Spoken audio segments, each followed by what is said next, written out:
Bienvenue à tous, c'est Info Soir. Voici les titres de ce mercredi. La Chambre des représentants et l'Assemblée nationale de Côte d'Ivoire signent un mémorandum d'entente, un document pour promouvoir la coordination entre les deux institutions législatives et renforcer les liens politiques, économiques, culturels et scientifiques. La situation suscite colère et inquiétude dans plusieurs pays du continent après une semaine de violences xénophobes en Afrique du Sud qui ont déjà fait 12 morts. Le Nigeria a rapatrié quelques 600 de ses ressortissants, une mesure hautement politique. Développer des programmes de gestion des risques adaptés aux crises et aux catastrophes qui secouent le monde arabe pour mettre à niveau les systèmes de défense et renforcer la coopération. Marrakech abrite la 17e conférence des directeurs des organismes arabes de protection civile.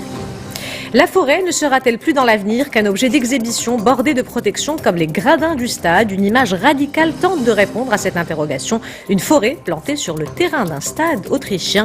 Une exposition hors du commun à découvrir à la fin de cette édition. Madame, Monsieur, bonsoir. Développer et institutionnaliser la coopération parlementaire entre le Maroc et la Côte d'Ivoire. La Chambre des représentants et l'Assemblée nationale de Côte d'Ivoire ont signé aujourd'hui à Rabat un mémorandum d'entente, un document pour promouvoir la coordination entre les deux institutions législatives et renforcer les liens politiques, économiques, culturels et scientifiques. Reportage Mohamed El-Qent, récit Mehdi Soufiane. À travers cette signature, c'est une volonté commune qui s'exprime, celle des parlements marocains et ivoiriens, de faire de leur coopération un modèle à l'échelle du continent. L'accord prévoit notamment d'encourager les visites parlementaires et d'organiser des rencontres autour de thématiques diverses. Le texte s'ajoute aux 160 accords de coopération signés entre le Maroc et la Côte d'Ivoire depuis 2013. Nous ferons en sorte que les relations bilatérales, parlementaires, soit le reflet de bonnes relations politiques, économiques entre le Royaume du Maroc et la République de Côte d'Ivoire. L'accord signé entre la Chambre des représentants et l'Assemblée nationale ivoirienne prévoit également une plus grande coordination entre les deux institutions législatives pour renforcer les liens multisectoriels entre le Maroc et la Côte d'Ivoire.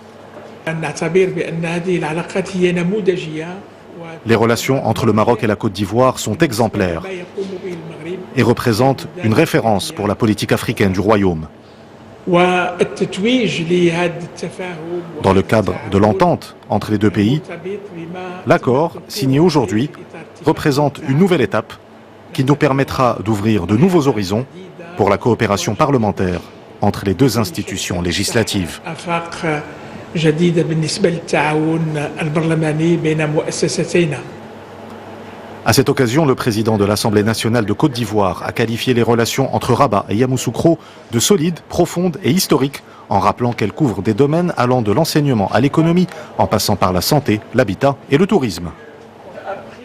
Le président de l'Assemblée nationale ivoirienne, Amadou Soumaoro, qui a été élu à cette fonction le 7 mars dernier, a également été reçu par le chef du gouvernement au centre des entretiens, la coopération bilatérale. Le président de l'Assemblée nationale ivoirienne s'est félicité de la qualité des relations entre Rabat et Yamoussoukro, qu'il a qualifié de solides, profondes et historiques, des relations qui couvrent des domaines aussi variés que l'enseignement, la santé, l'économie, le commerce, le tourisme et l'habitat.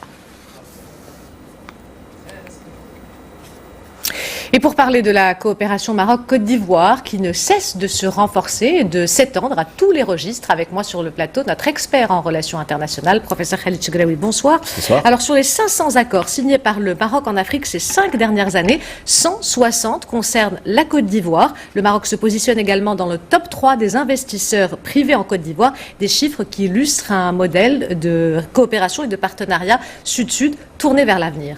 Effectivement, d'ailleurs, il faut rappeler que la Côte d'Ivoire est un pays très important dans la région de l'Afrique de l'Ouest. C'est un pays leader dans la communauté de la CEDEAO et c'est un pays qui a toujours joué des rôles très importants dans cette région et principalement dans le continent africain et avec lequel le Maroc a eu des relations historiques très importantes et ce depuis l'indépendance des deux pays et principalement à l'époque du défunt président Houphouët-Boigny jusqu'à aujourd'hui. D'ailleurs, le Maroc a été un partenaire toujours présent lors des de tout ce qui concerne la Côte d'Ivoire, principalement lors de la crise politique avec la Côte d'Ivoire, du moment que le Maroc faisait partie des forces des Nations Unies de préservation de paix à l'intérieur de ce pays. Et par la suite, quand la Côte d'Ivoire a réussi sa transition démocratique avec aujourd'hui un modèle de gouvernance extraordinaire qui est une référence pour pas mal de pays africains, il y a ce modèle de coopération maroco-ivoirien qui s'est mis en place avec plusieurs accords, comme vous l'avez bien dit, et surtout avec des visites très importantes entre les deux chefs d'État. Il y a eu 6 visites royales en Côte d'Ivoire et 2 visites présidentielles. D'ailleurs, à partir de 2014 jusqu'à aujourd'hui, il faut rappeler que le nombre de projets qui ont été finalisés jusqu'à aujourd'hui sont très importants. Un des plus important est l'aménagement de la baie de Cocody à Abidjan. Ces relations couvrent l'ensemble des secteurs économiques, santé, culture et autres. Et bien sûr, il y a un certain nombre de volets qui sont très importants concernant un certain nombre de questions sécuritaires et autres. Et je pense que les deux pays ont leur crédibilité, sont des pays références dans la région ouest-africaine et nord-africaine et peuvent facilement se mettre d'accord et converger en termes de développement de l'agenda africain principalement de développement et surtout l'agenda 2063. Alors le Maroc et la Côte d'Ivoire, c'est aussi une convergence de vues par rapport aux grands dossiers du continent, que ce soit des questions liées à la paix, à la sécurité ou encore à l'intégration économique. Effectivement, d'ailleurs, la Côte d'Ivoire vit dans un espace très important et très sensible. C'est un pays d'Afrique de l'Ouest qui est lié au pays du Sahel-Sahara. C'est un pays qui a été touché par tout ce qui s'est passé récemment, que ce soit au Mali ou en Côte d'Ivoire, d'ailleurs, principalement en termes de terrorisme. Donc, dans ce cadre-là, les rapports et la coopération avec le Maroc, elle est très importante, principalement qu'il y a une communauté musulmane à l'intérieur de la Côte d'Ivoire qui est très liée à l'ensemble de la pratique musulmane de l'Afrique de l'Ouest, qui est beaucoup plus proche de la pratique marocaine et maghrébine principalement qu'autre chose. Dans ce cadre-là, la coopération, elle est très importante et c'est un modèle d'ailleurs qui est mis en place. Aussi, il y a d'autres secteurs très importants, tels le secteur de la migration. D'ailleurs, il faut rappeler aussi que la Côte d'Ivoire et comme le Maroc, a toujours été un pays, oui, certes, d'exportation de migrants, mais aussi de transit et de réception et de résidence. Et la Côte d'Ivoire a énormément souffert de ce problème du moment qu'elle a absorbé pas mal de migrants des régions environnantes et ils ont dû gérer ça dans un esprit de tolérance, dans un esprit de droit à la différence extraordinaire qui a toujours été un modèle. Et je pense, bien sûr, donc il y a ce volet-là de la migration, il y a les questions sécuritaires, il y a la coopération économique, mais ce qui est très important entre les deux pays, c'est qu'ils ont mis en place des systèmes de contrôle, des systèmes de gestion, des systèmes aussi de suivi, principalement les systèmes d'impulsion économique qui font le point généralement de manière continuelle, que ce soit pas annuellement ou autre, afin de pouvoir voir est-ce que ces projets sont arrivés à terme ou pas. D'ailleurs, c'est grâce à ces commissions de suivi, sur les 160 accords dont on parlait tout à l'heure, 45 ont déjà été finalisés. Effectivement, 45 sur 120 projets ont été finalisés, effectivement. Professeur Khalid Chegraoui, merci pour cet éclairage. Je vous en prie.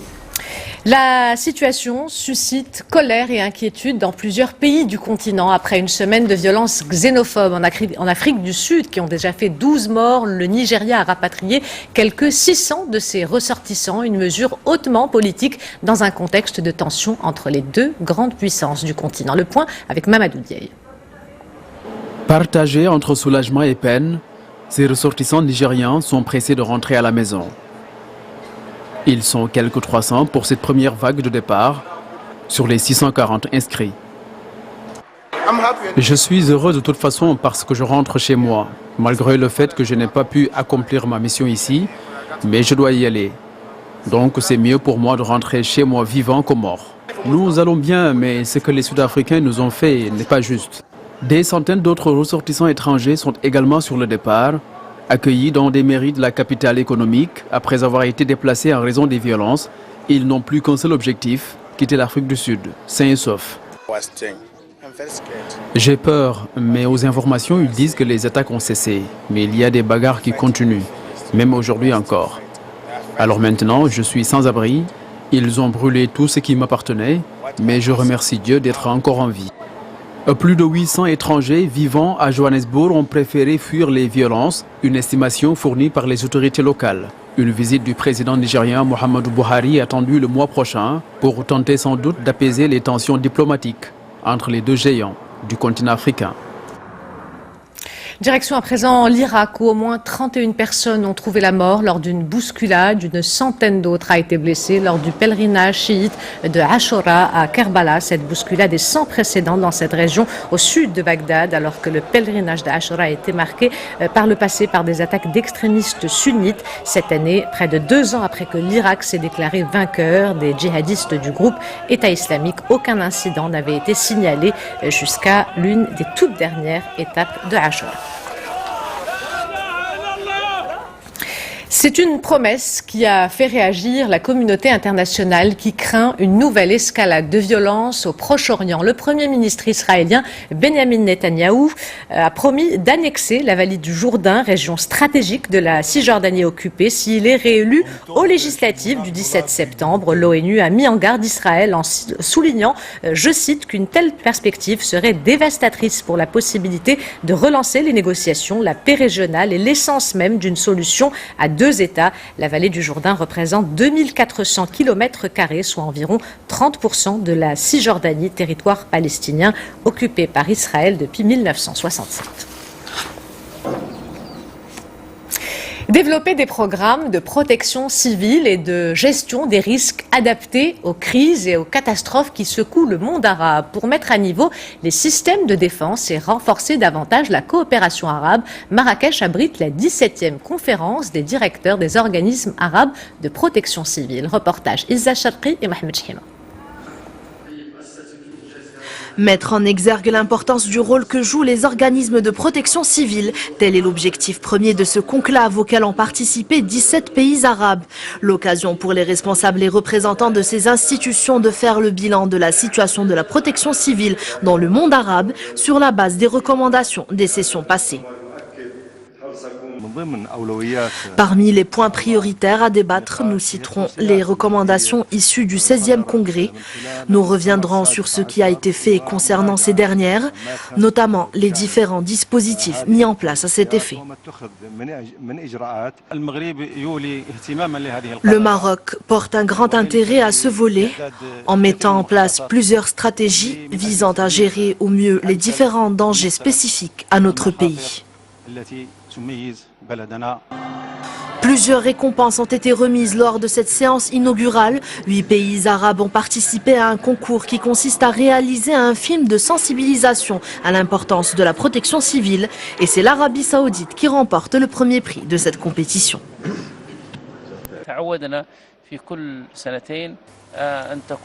Nous organisons tous les 2 ans une compétition de films, d'affiches et de brochures de sensibilisation à laquelle participent plusieurs pays arabes. L'objectif est de solliciter plus de vigilance et de motivation de la part de ces pays en ce qui concerne la protection civile.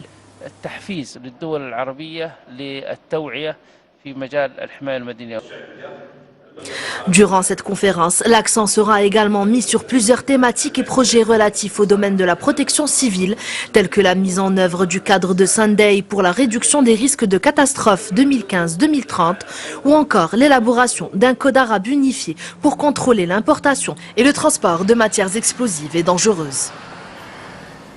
Arrêtons-nous à présent sur le bilan de l'opération Marhaba 2019. Selon le communiqué publié par le ministère de l'Équipement et du Transport, c'est le port de Tangemed qui a maintenu sa position pionnière en cumulant 55% du trafic global des passagers et 66% du trafic global des véhicules. Un total de 2,5 millions de passagers et 600 000 véhicules ont transité durant la période du 5 juin au 1er septembre dans les 2 sens à travers les 4 ports concernés par l'opération, à savoir Tangemed, Tangéville, Nador et El Hussein.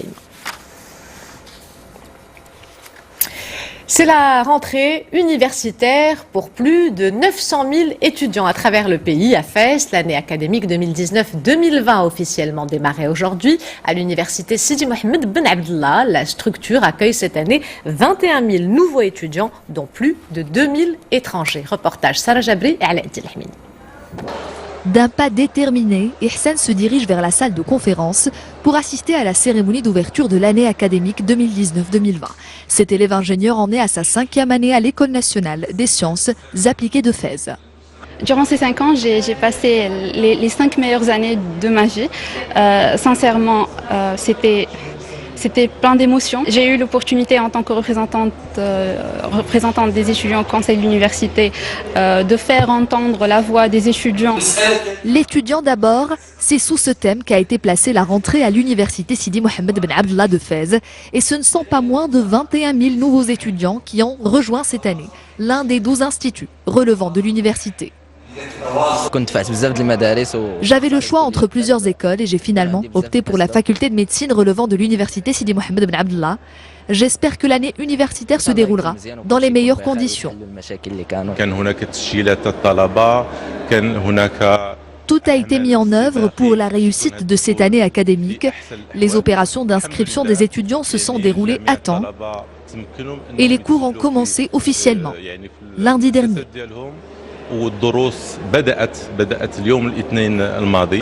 Créée en 1975, l'université Sidi Mohamed Ben Abdallah est considérée comme l'une des plus anciennes du royaume. Elle compte actuellement 1500 enseignants-chercheurs et plus de 85 000 étudiants, dont pas moins de 2000 issus de différents pays du continent africain.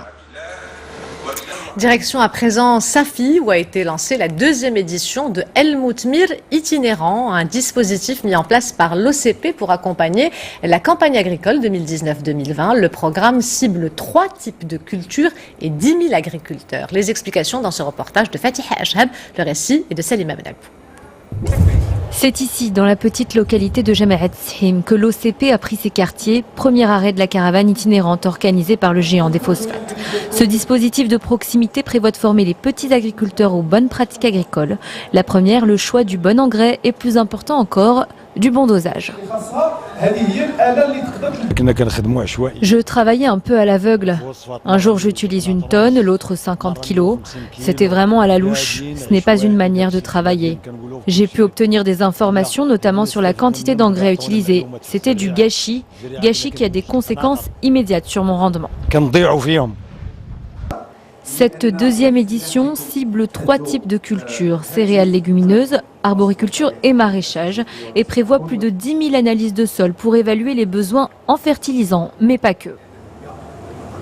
Les nouveautés cette année, c'est le lancement de l'application Atmar qui est gratuite sur les mobiles, qui permettra aux agriculteurs de bénéficier de plusieurs services, notamment le suivi de la parcelle, les engrais, connaître les formules adaptées au sol, la météo, etc.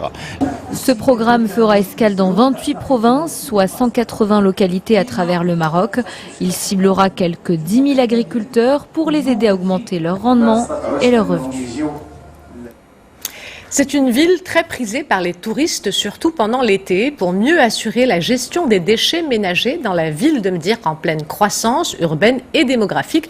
Une nouvelle entreprise est désormais chargée de la collecte. Les opérations démarreront dans quelques jours, le 15 septembre plus exactement. Un contrat de 7 ans où la société délégataire devra collecter près de 30 000 tonnes par an. Reportage Sterpenzina, le récit est de Mehdi Soufiane.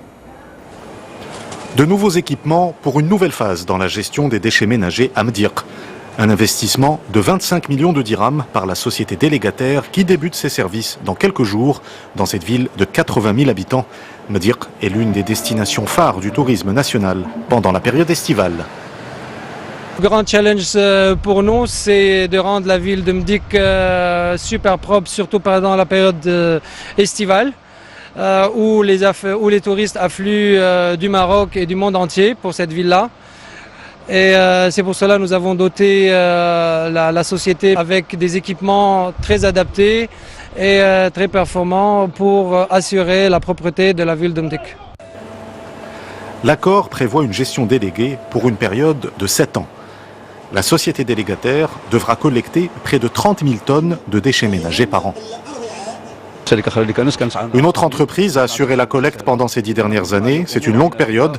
Pour ce nouvel appel d'offres, nous avons pris en considération plusieurs facteurs, comme l'environnement, l'expansion urbaine et la situation sociale des travailleurs. Un appel d'offres avait été lancé en mars dernier. Les opérations de collecte seront réalisées par des équipes composées de 140 personnes, des équipes qui seront renforcées pendant l'été.